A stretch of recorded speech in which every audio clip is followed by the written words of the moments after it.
Turma do Propósito, boa noite, meu querido irmão, que alegria. Irmãos, estamos terminando o livro de Levítico, Levítico 26 e amanhã Levítico 27. Então amanhã, já dizer para os irmãos que nós pretendemos realizar aqui uma live. Vai ser da seguinte forma, eu vou gravar o capítulo 27 e vou deixar salvo aí na nossa playlist do Propósito. E nós vamos fazer uma pequena live onde nós vamos poder interagir com todo mundo aqui do grupo. Vou deixar o link no momento que nós formos abrir a live. Você que quiser participar ao vivo, fazer alguma pergunta, tirar alguma dúvida, né, do que nós já lemos até aqui, não só do livro de Levítico, mas de Gênesis e Êxodo também. Nós vamos abrir para isso aí e depois nós vamos fazer o sorteio dessa caneca aqui, um oferecimento aí do nosso irmão Paulinho, né? A sua empresa Caricatum, faz aí todo tipo de lembrança e cada mês nós vamos sortear algo aqui alusivo ao nosso grupo. Espero que você ganhe, para que você possa guardar aí esse mimo, né? Lembrando dessa jornada tão preciosa que nós estamos trilhando. Estamos lendo um capítulo da Bíblia por dia, orando todos os dias, cada um ora para um propósito, você sabe melhor que ninguém o que precisa ser colocado diante de Deus. E também, claro, nós estamos tentando mudar, porque todos nós precisamos mudar. Não desista, irmão. Tem muita gente que começou bem essa jornada, deu uma desanimada, atrasou. Não pare, continue. Pastor, tem que colocar vários capítulos em dia. Não pare, meu irmão. Meu conselho, siga a leitura do dia. Por exemplo, nós estamos no capítulo 26, amanhã no capítulo 27, e o que ficou para trás, você vai colocando aí aos pouquinhos. Sejam bem-vindos aí todos que entraram. Nós estamos a menos de 10 pessoas, de 600, para completarmos 600 pessoas no grupo.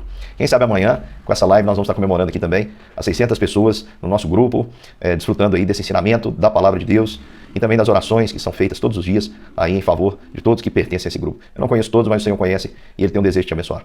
Meu querido irmão, queria fazer um último pedido, queria pedir para você se inscrever no nosso canal aqui no YouTube. Nós temos uma meta de chegar pelo menos a 1000 inscritos. Estamos aí com 600 e quase 670 inscritos. Eu gostaria muito que você se inscrevesse e nos ajudasse aí neste alvo. Vamos lá para o capítulo 26, um capítulo muito importante. É um fechamento. Depois que o Senhor deu todas as leis, todas as recomendações do que fazer, como fazer, quem deveria fazer, todas as especificações, o Senhor coloca agora diante do homem, coloca diante do seu povo a responsabilidade. O Senhor Deus nos fez a sua imagem e semelhança. Deus nos fez com a capacidade, irmãos, de respondermos aquilo que Ele propõe. O Senhor nosso Deus, Ele escolheu ser bom. Ele poderia ter escolhido, porque Ele não tem a quem responder, mas Ele escolheu ser bom, escolheu ser amor, escolheu ser misericordioso, e na sua infinita misericórdia e graça também nos escolheu. Quando Ele criou o homem nessa condição também. Adão e Eva poderiam escolher não pecar, mas escolheram, nós sabemos, pecar. E com a escolha de Adão, Ele encerrou o homem no pecado. A Bíblia diz que todos pecaram e carecem da glória de Deus. Por meio de um só homem entrou o pecado no mundo. E depois disso, nós temos aí toda a contaminação da raça humana. Não há um justo, nenhum sequer. A Bíblia diz que a redenção vai vir pelo segundo Adão, que é Cristo, que é também o Cordeiro de Deus, que tira o pecado do mundo. Então, pela decisão de um homem, o pecado entrou no mundo, e pela decisão de outro homem, que escolheu morrer por nós na cruz, pagar o preço pelo nosso pecado, nós temos hoje a vida eterna. Quando Adão pecou, ele tirou essa possibilidade de nós, pelo menos temporariamente, de escolhermos aquilo que é bom, porque nós ficamos encerrados no pecado. E, portanto, as nossas obras não eram aceitas por Deus, porque Deus não olhava para as nossas obras, para os nossos atos, de uma maneira justificada. Vamos lembrar que o povo de Israel, por mais que eles cumprissem a lei, o que eles deviam fazer sempre? Sacrifícios para o santificar. Sacrifícios esses que não santificavam, porque o sangue de bode, de cordeiro, o sangue de touros, isso não santificava ninguém. Era apenas um símbolo para a realidade santificadora que viria, que é o Senhor Jesus.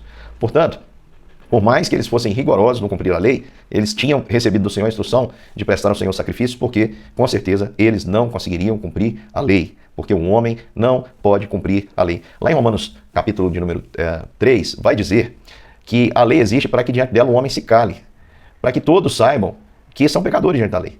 Não há possibilidade do homem cumprir toda a lei. A lei, quando nós pegamos, por exemplo, os 10 mandamentos, se você olhar lá, os 10 mandamentos, tem coisas que muita gente vai dizer, olha, eu nunca fiz isso aí, olha, eu nunca matei, eu nunca roubei, eu nunca adulterei, eu nunca entrei em nenhuma situação em que eu difamasse meu próximo. Agora o 10º mandamento diz, não cobiçarás. Quem é que nunca cobiçou? Portanto, o 10º mandamento nos faz culpado de todos os outros 9. Por quê? Porque a Bíblia diz que se alguém tropeça em um só ponto da lei, torna-se culpado dela toda. Adão nos encerrou nessa situação de pecado, porque ele cometeu um pecado. Ele deu, vamos dizer assim, o toque inicial na bola no meio de campo e começou o jogo e nós aperfeiçoamos. Criamos aí todo tipo de variação do pecado e com muita criatividade, né? Uma criatividade negativa. Inventamos o drible, o rabo de vaca, a bicicleta, o gol de letra, porque nós pecamos e carecemos da glória de Deus. Só que, irmãos, o que nós temos o que eu queria trazer para você é essa natureza do homem, a natureza de responder. Porque pela graça de Deus, a Bíblia diz que o Senhor Deus nos ilumina pelo seu Espírito. A Bíblia diz que aquele a quem o Senhor predestinou, a esses também chamou. E aos que chamou, a esses também justificou. Então, no momento na história, o Espírito Santo nos ilumina. E nós, de alguma maneira, conseguimos enxergar a nossa condição. De modo que nós somos chamados a responder a essa graça salvadora. E essa graça, de uma maneira, nos toca de uma maneira tão profunda, tão convincente, tão eficaz, que nós não conseguimos resistir.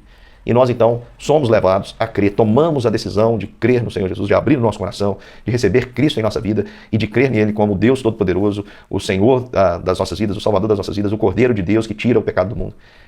Eu sou levado pelo Espírito Santo, iluminado pelo Espírito Santo para crer.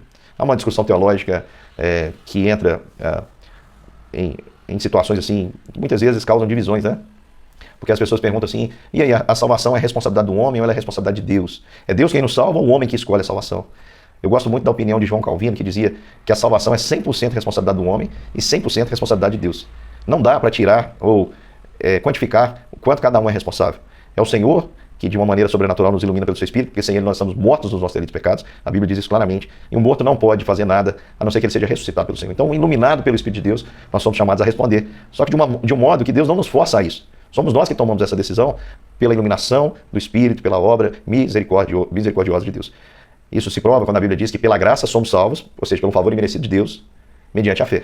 Deus estende a mão para nos oferecer o presente da salvação, e nós pela fé estendemos a mão para receber esse presente. É o mendigo que recebe o presente das mãos de um rei. Então, meu querido irmão, hoje, quando Cristo entra na nossa vida, nós temos agora o Espírito Santo de Deus, nós podemos escolher agradar a Deus ou não agradar. Quem não está em Cristo não pode agradar a Deus, entenderam? Quem não está em Cristo não pode agradar a Deus. Deus só recebe as nossas boas obras em Cristo. Deus só recebe aquilo que fazemos de bom por intermédio de Jesus. Sem o sacrifício do Cordeiro de Deus, irmãos, nós não somos aceitos. Agora, por meio de Jesus, hoje nós podemos chamar Deus de Pai, nós podemos nos apresentar diante do Senhor, as nossas obras, ainda que imperfeitas, são aceitas, porque o sacrifício de Cristo está santificando tudo isso. Então, quando eu tenho uma natureza que começa a ser restaurada pelo Senhor, porque o Senhor tem um projeto agora, a quem Ele predestinou, a esses também chamou, e aos que chamou, a esses também justificou, que é o ato de crer, ter o pecado perdoado.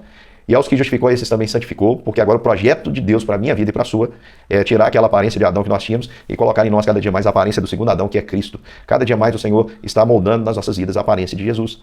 E o projeto final de Deus é que um dia nós sejamos como Cristo é, em perfeição e glória. Então, o projeto de Deus para a minha vida e para a sua vida, meu irmão, é que nós nos pareçamos com o Senhor Jesus. Nós sejamos uma multidão enorme de filhos parecidos com o Senhor Jesus Cristo. Nos seus atos, no seu proceder, Ele é o nosso padrão, nós precisamos imitá-lo. Então, diante disso, agora, você tem que entender que você pode escolher obedecer ou não obedecer. Você pode escolher ser fiel ou não ser fiel. Você pode escolher produzir frutos ou ser infrutífero. Por quê? Porque você tem todas as condições. Hoje você tem a palavra de Deus, você tem o Espírito Santo de Deus, você tem, no nosso contexto aqui, muitos não têm, né? Mas nós temos, no nosso contexto, liberdade para poder proclamar a nossa fé, afirmar a nossa fé, crescer na graça e no conhecimento do Senhor. Agora, muitos não têm isso. Você tem tudo isso, meu querido irmão. Você tem tudo para produzir fruto. Mas você concorda comigo que você pode escolher ser infrutífero? Você concorda comigo que você pode escolher não ser fiel? Assim também era o povo de Deus. O que esse povo não tinha? Eles tinham tudo para poder produzir fruto. Eles foram tirados com a mão poderosa do Egito. Eles viram a maior nação daquela época sucumbir pelas mãos do Senhor, sem eles precisarem pegar em nada. Em todo tempo eles foram guardados. O mundo simplesmente, ao redor deles, desmoronou. Mas eles permaneceram de pé. O mundo desmoronou e eles permaneceram guardados pelo Senhor. O Senhor guardou em todo tempo, até quando o Senhor os levou para situações assim bem adversas. Aquele afunilamento ali da passagem, onde eles ficaram encurralados, um mar adiante, e já começaram a reclamar. O Senhor pacientemente atravessou aquele povo incrédulo, a pés enxutos, e transformou aquele bando de incrédulos em pessoas que louvaram o seu nome de uma maneira maravilhosa, porque o Senhor afogou no mar o cavalo, o seu cavaleiro, afogou o exército de Faraó no mar.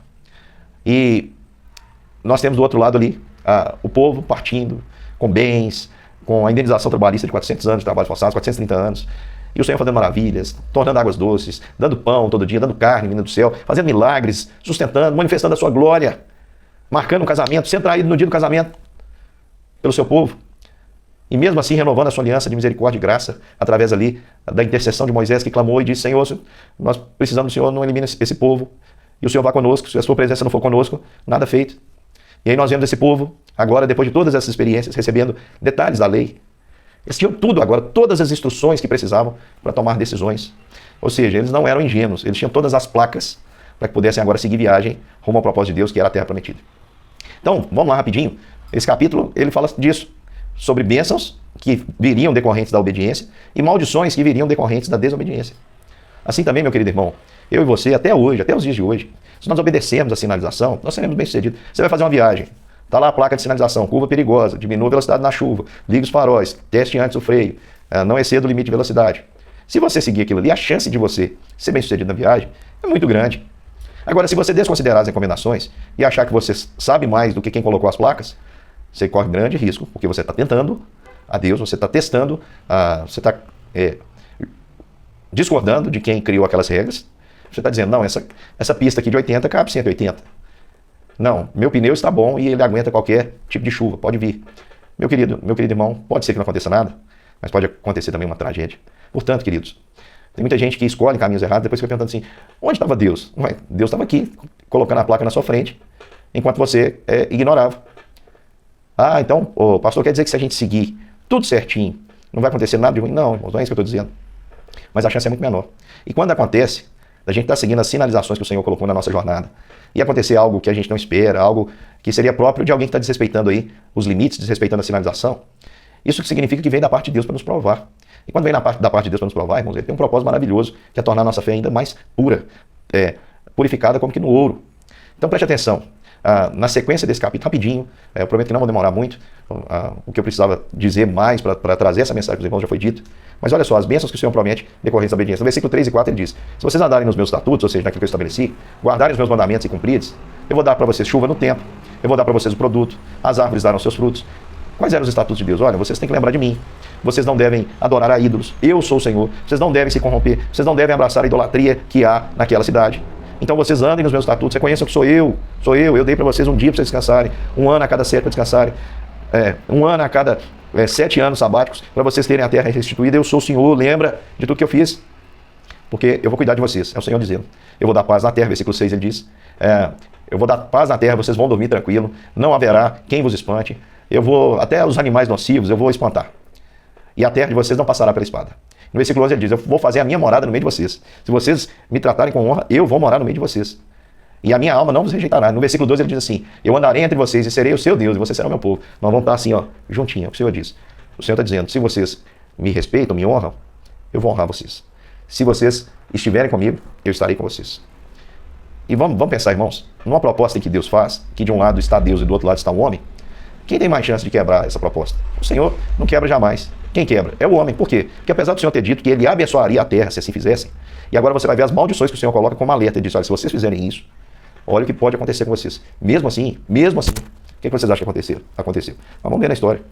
Mesmo Deus tendo dito que as punições seriam severas, que as consequências seriam seríssimas, assim como ele disse para Adão lá no jardim, se você comer, você vai morrer. Sabe o que o homem fez? Escolheu pecar. E olha alguns exemplos. No versículo 14 o Senhor diz, se vocês não ouvirem meu estatuto, mas, olha, siga a placa. Até o versículo 13 ele falou, siga a placa. Vai dar tudo certo. Vai dar tudo certo. Mas, se vocês não derem ouvidos, não ouvirem os meus mandamentos, versículo 16, eu também vos farei isso. Porém sobre vós terror, moléstia, febre que fazem consumir os olhos e definhar a alma, cegueira física e espiritual, definhamento físico e espiritual. E semeareis, e ao invés de chuva, eles não irão colher com abundância. Aliás, vão até colher, mas diz aqui que os inimigos comerão. Isso vai ficar muito claro no livro de Juízes quando nós chegarmos lá. Porque vocês deixaram de confiar em mim, confiaram em vocês, acharam que vocês podiam pegar atalho, acharam que havia outros deuses. Se vocês adorarem, no versículo 1 do capítulo 26, o Senhor já estava prevendo isso. Ele diz, olha, não fareis para vós outros ídolos, nem vos levantareis imagens de escultura, nem coluna, nem poreis pedra com figuras da vossa terra, para vos inclinar. Foi exatamente isso que o povo fez. E o Senhor diz assim, olha, quando vocês confiarem em vocês mesmos, esqueceram o Senhor, eu vou quebrar a soberba do vosso poder. E eu farei que os vossos céus sejam como de ferro, e a vossa terra como bronze. Céus de ferro, oração não entra. Vão clamar, vão parecer que não tem ninguém. Bronze, vamos lembrar que representa juízo. Então os céus estão fechados para vocês. E a terra você vai receber apenas consequência. Versículo 33 e 34 ele diz, espalhar-vos-ei por nações, desembanharei a espada atrás de vós, e a vossa terra será assolada, e as vossas cidades serão desertas. Quantas vezes isso na história aconteceu com o povo de Deus? Quantas vezes eles foram dispersos, levados cativos? Nós vamos ver lá na frente isso tudo acontecendo. Meu querido irmão, as consequências eram gravíssimas. O Senhor chega a dizer que se eles obedecessem até o versículo 13, eles teriam todo o sustento, todo o apoio necessário, tudo. Lá diz, no tempo da bênção, que eles teriam que jogar fora a comida para poder armazenar nova. De tão farto que eles seriam. Agora, as consequências estão no outro polo, no outro extremo. Diz o Senhor aqui que eles chegariam ao ponto até de ter tanta fome que comeriam seus próprios filhos. comeriam os seus próprios filhos. Olha só no versículo 28, eu também no furor serei contrário a vós outros e vos castigarei 7 vezes mais por causa dos seus pecados. Porque vocês tiveram tudo, vocês viram tudo acontecer e me rejeitaram. Então eu vou castigar vocês muitas vezes mais. Vocês vão comer a carne dos vossos filhos. E eu vou destruir aqueles deuses que vocês confiaram. Vou destruir os altos. Eu vou deitar os ídolos. Eu vou quebrar tudo aquilo que vocês chamam de Deus e que não é. A terra servirá de assolação. Então, meu querido irmão, você que crê no Senhor, você tem tudo para ter uma vida bem-sucedida. Eu costumo dizer isso muito para os jovens, assim, você tem tudo para dar certo, não dá errado não, meu filho. Mas muitas vezes, eu tenho que dizer para você, a maioria das vezes, apesar das placas serem claras, o homem escolhe tentar a Deus. Escolhe seguir e se aventurar, porque ele acredita que, como todo mundo está indo para lá, no final vai dar certo. E a estrada com as placas, o seguir as placas da nossa viagem, é raro. Assim como quando você está dirigindo, é muito difícil alguém estar respeitando toda a legislação de trânsito, andando dentro da velocidade, não ultrapassando em local proibido, etc. Assim também, são pouquíssimas pessoas que observam. A maioria segue o fluxo. E quando a gente está numa viagem com muita gente, a gente pensa assim, a gente tem aquele sentimento assim, ó, se der errado, vai dar errado, é para todo mundo. Se der errado, um para, troca o pneu do outro, arruma o motor, nós vamos seguir. Eu conto, você conta, meu irmão. Quando o filho pródigo saiu da casa do pai e pediu os bens que lhe cabiam, matou o pai antecipadamente, né, porque pediu herança com o pai vivo, depois que acabou tudo, ninguém lhe dava emprego. Apesar do caminho lá estar cheio, todo mundo é egoísta, viu, meu irmão? Preste atenção, siga a sinalização, porque o Senhor tem bênçãos para aqueles que obedecem. Mas para você que é filho, pela natureza do seu pai, que é Deus, você que é filho, se você resolver contrariar Deus, esse pai que nós temos, ele é amor. E por amor a você, ele vai fazer o que ele pode fazer por você de melhor. Porque o pai que ama o filho e o vê no erro, sabe qual que é a melhor coisa que ele faz? Corrigi-lo. O Senhor disciplina quem ele ama, e o Senhor não vai deixar que você o tente, o brinque, e brinque nas ruas, livremente nas ruas do pecado. E se em algum momento você temar e falar assim, eu vou e o Senhor não me prende, ele vai deixar você ir, como o pai deixou o filho pródigo. Um dia você vai se deparar com a lavagem, você vai se deparar com a realidade podre que o mundo oferece, e você vai voltar. E quando você voltar, o texto aqui também já prevê isso. Por quê? Irmãos, parece que Deus sabia, sabia. Claramente sabia. No capítulo 26 ele fala de bênçãos decorrentes da obediência. Quem no meio do povo de Deus cumpriu essa placa, seguiu esses estatutos, foi abençoado. Não importa o contexto. Você pode ver Daniel e seus amigos, estavam lá na Babilônia, foram extremamente abençoados por Deus, guardados por Deus, tiveram a sua vida a salvo no meio da tribulação. Por quê? Porque confiaram no Senhor, seguiram as placas. Agora, se você resolver desobedecer, meu irmão, e a gente sabe que isso o Senhor sabia que ia acontecer, virão as consequências. Mas Deus ama você. E ele já prevê aqui a restauração. Porque ele sabia, ele sabe da nossa natureza, sabe que somos pó. É por isso que nós temos um sumo sacerdote que se compadece de nós, Jesus Cristo, conforme diz Hebreus. E nós podemos nos achegar ao seu trono de graça para obter socorro em ocasião oportuna. E lá no versículo 40 e 42 desse capítulo, ele vai dizer assim, olha, se vocês pecarem contra mim, eu vou trazer consequências. Mas se vocês confessarem a sua iniquidade, a iniquidade de seus pais, com a infidelidade que cometeram contra mim, eu vou me lembrar da aliança que eu fiz com Jacó, eu vou lembrar da aliança que eu fiz com Isaac, eu vou lembrar do pacto que eu fiz com Abraão, eu vou me lembrar também da terra, eu vou mudar a sorte de vocês. Versículo 44, contudo, quando estiverem na terra dos seus inimigos, não os rejeitarei, nem os aborrecerei de todo, para consumir e invalidar o meu pacto com eles. Porque eu sou o Senhor, seu Deus. Deus está dizendo, olha, vocês vão me contrariar, mas eu não vou deixar que essa aliança que eu tenho com vocês se quebre. Eu vou cumprir, se vocês se arrependerem, se vocês confessarem. Então, meus irmãos, há um caminho para a restauração. Talvez eu estou me dirigindo a pessoas aqui que sabem o que eu estou dizendo, sabem que estão em rota de colisão, sabem que estão prestes a sofrer uma tragédia. Estão ignorando as placas, as advertências. De jeito nenhum estão querendo pisar no freio, mas sabem que quanto mais rápido, mais forte vai ser a batida, mais forte vai ser o impacto. E muitas vezes não fere só a gente, fere muita gente. Então, meu querido, eu quero dizer para você, hoje é dia de você encostar o carro no acostamento, o carro da sua vida, refletir sobre o que você está fazendo, pedir perdão a Deus e mudar a sua jornada 180 graus, que é exatamente fazer a conversão. Porque o Senhor diz que se o meu povo, que se chama pelo meu nome, crê em mim de verdade, orar, me buscar, se humilhar e se converter dos seus maus caminhos, então eu vou ouvir do céu, perdoarei os seus pecados e sararei a sua terra. Conserte a rota, meu irmão, conserte a rota, enquanto ainda há tempo, O Senhor tem um prazer enorme em nos abençoar. O Senhor tem um prazer enorme de andar conosco. E Ele chama, a direção é aqui, as placas estão colocadas. E Ele diz, eu estou convosco todos os dias, até a consumação do século. Ele sempre está, seja para abençoar, ou seja para corrigir. Eu espero, meu querido irmão, que você seja um filho que agrada o Senhor. O meu maior desejo é chegar naquele dia final, e não obstante os meus pecados, pela graça de Jesus, e pela intensidade que o Espírito coloca no meu coração, né? Sempre o desejo intenso de viver pelo Senhor. Que naquele último dia eu possa ouvir do Senhor, Jesus, vem servo bom e fiel, Entra no gozo que está preparado para você desde antes da fundação do mundo. Meu querido irmão, falei demais, mas é muito bom, né? Meditar na palavra. Amanhã nós fechamos mais um livro. Parabéns, Deus abençoe e fique conosco. Amanhã não perca o sorteio. Eu espero que você ganhe e vamos juntos, né? Depois de amanhã já começamos o 4º livro da Bíblia. Um grande beijo e até mais.